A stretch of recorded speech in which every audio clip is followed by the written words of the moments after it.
Hey everybody, Phil here from Japan. Well, what a difference a day makes. I think I've said that actually every day on this thing that I've made them. Yesterday I said, I don't think we're going to have a lockdown up here where I am because I'm in a town of 44,000. And then last night at 6:30 on a Friday, the Miyagi. I live in Japan we have these things called prefectures, which are like provinces, that's for the sake of, or states, for those of you so inclined. So let's call them provinces and the prefectures. So the prefectural governor of my prefecture of Miyagi and the mayor of the city of Sendai, which is the big city here. It's the 1.2 million people.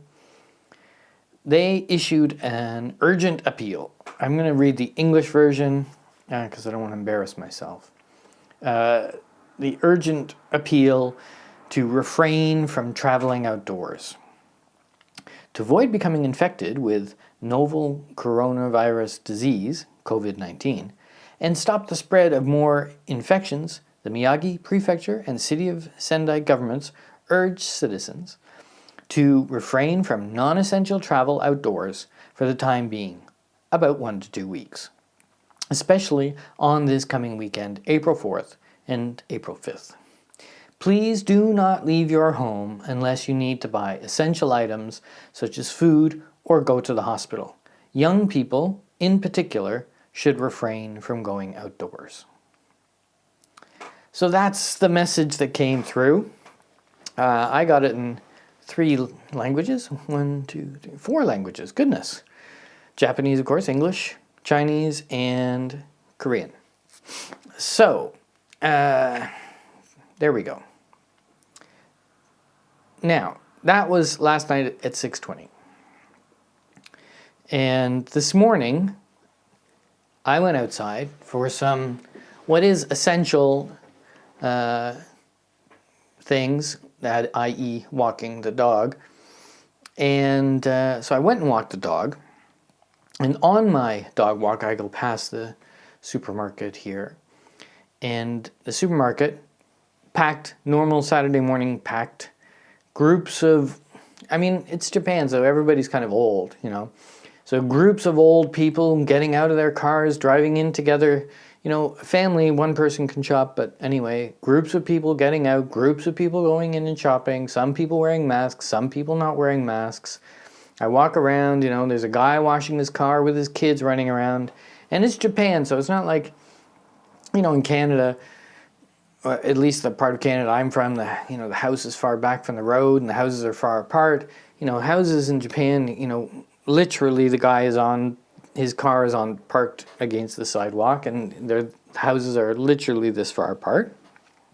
So he's outside washing his car, his kids are out playing, other kids are out playing, people are, kids are riding their bikes next to their parents. It is life as normal. And I'm just like, am I not reading this right? Okay, maybe it's just the English version that they tell people to stay inside. The Japanese people are free to go outside. I don't really know. I'm kind of baffled. So anyway, that's what's happening up here. We have a supposed lockdown. Hopefully while I've been talking, I've been showing some video that I took. It's a beautiful day, by the way. So, I took some, pictures of the cherry blossoms and I'm walking the dog and all the rest of that. Anyway, so that's what's going on.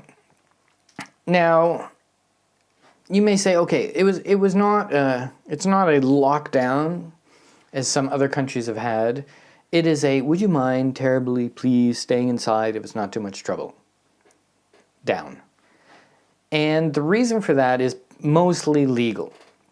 In Japan, they can't enforce you staying inside. If I'm deciphering all of this correctly, they cannot force you to stay inside unless a state of emergency has been declared, and that has not been declared. The prefectures, states, provinces, are not completely autonomous. This is not the United States of Japan. So there is central federal government, and they have to declare a state of emergency before this can become enforceable by law. So if you're wondering why it's the way it is, that's part of the reason why it is. And of course, it's a political football, and down in Tokyo, things are a little bit different. You know, the governor is asking Prime Minister Abe to declare a state of emergency, though 2 weeks ago she was kind of like, well, we want to have the Olympics, so don't do anything. And it's very complicated like that.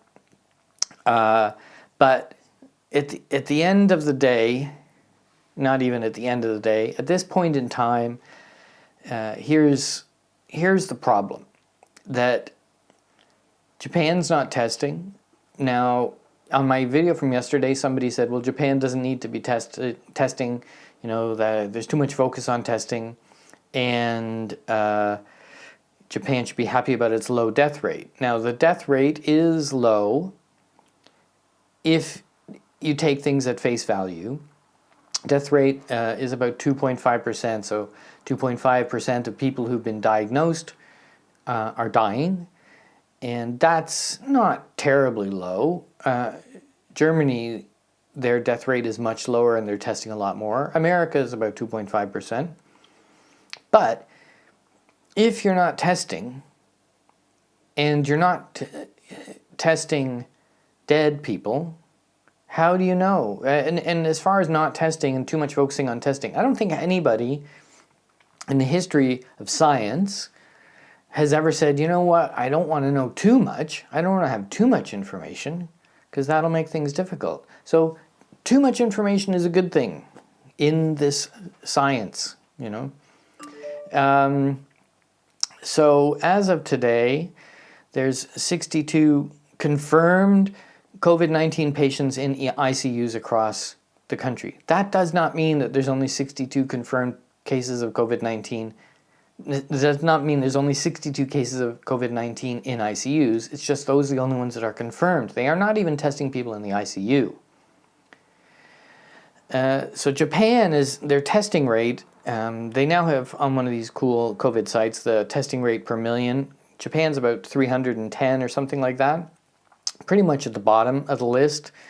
We're beaten by places like Albania or Vietnam or Ecuador or Costa Rica or Thailand or Peru, you know, places that are leading the world in technology.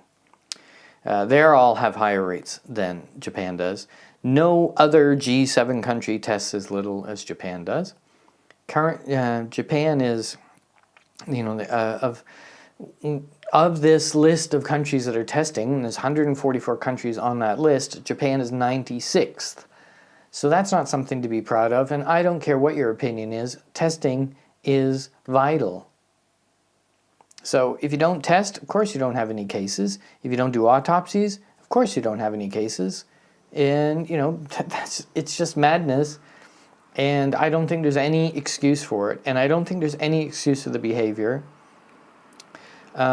Just for one day, stay inside. You know, Japan, I'm going to get a lot of flack for this probably from my Japanese friends or whatever, but Japan, what I see is they're great at the yes but. You know, do you agree with this order to stay inside? Yes, but in this case I needed to go outside. You know, and there will always be the yes but. So I don't know. You know, should they declare a state of emergency? I don't know. Is it that serious a problem in Japan? For those people watching and saying we don't need testing, this is the problem. This is the issue. Is it a serious problem in Japan? We don't know. We have no idea. Has Japan managed to avoid a high rate of infection? We don't know. We have no idea. Japan won't release even the statistics on deaths in the first quarter of the year. So has there been a dramatic increase in deaths? Forget about the cause. We don't know. We have no idea. Japan keeps detailed statistics, as I said before, about pneumonia. Have we had an increase in cases of pneumonia? We don't know. We have no idea. How is that justifiable in one of the leading countries of the world? I don't know. So I'm going to stay inside as much as possible. I haven't gone to the gym in the last week, which is a bit of a drag, but, you know, I exercise here, so what can I do? I don't know. I think I had other things to say. Oh, there was one other thing. You know, Google's cool. If you, not the greatest performing stock in the history of the world, but it's a great company. And one of the things they've done, which is really neat, and maybe if I remember, I'll put a link in the description. I don't do that very often. They've released their mobility data. In other words, let's see if people are staying at home. You know, let's see what happens and the change in this. So what I thought I would do for fun is compare 3 places. Canada, my home country. Belgium. I used to live in Belgium for 2 years, 2.5 years. I love Belgium. Best food in Europe, in my opinion. But, okay, Italy, Belgium. Best food in Europe, but they've also managed to pull down the curve, and they are seemingly overcoming this thing. And Japan. So they kind of have, I'm going to put some screenshots, but they've got some areas that they break it down to. One of them is, let's see what the change is of people going out to retail places and recreation places. In Canada, it's down 59%. This is the week of March 29th. So 59%. So the people aren't going out. In Belgium, it's down 84%. So people aren't going out to retail places and recreation. In Japan, it's down 20%, 26%. Let's look at groceries and pharmacies. In Canada, it's down 35%. People are spending 35% less time at the grocery store or the pharmacy. Belgium, 53%. Incredible. Japan, 7%, which is, I think, within the margin of error. So no change in behavior there. Parks. Canada's down 16%. I don't think Canadians go to parks anyway, so it's not a huge thing. Belgium, parks down 66%. You can see what's happening here. Okay, Japan down 20%.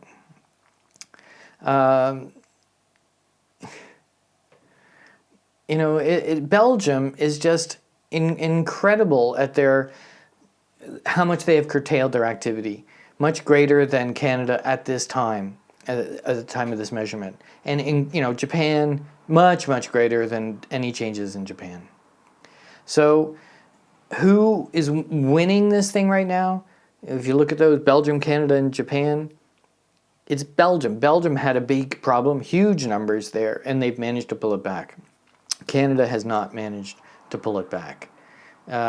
It's maybe unfair to measure America because this is only going up to, oh no, it's going up to, let's take a look, shall we? Look at America. America, not so bad. Retail down 47%, grocery down 22%, parks down 19%. The other interesting one is workplaces, of course, that I didn't mention. In the US, 38% of people, 38% less time spent at work. In Canada, 44% less time spent at work. In Belgium, 52% time less at work. In Japan, 9% less time at work. And the 2 big dips, if I'm not mistaken, are on Saturdays. So, yeah, no, maybe I'm reading that wrong. Anyway, things have to change here in Japan. I'm ranting. You know, I love living in Japan. Let me just say that. I love living here. I've lived here 7, 8 years. I have almost nothing negative to say about Japan, but the way they're handling this is just crap, in my opinion. See you tomorrow. Bye for now.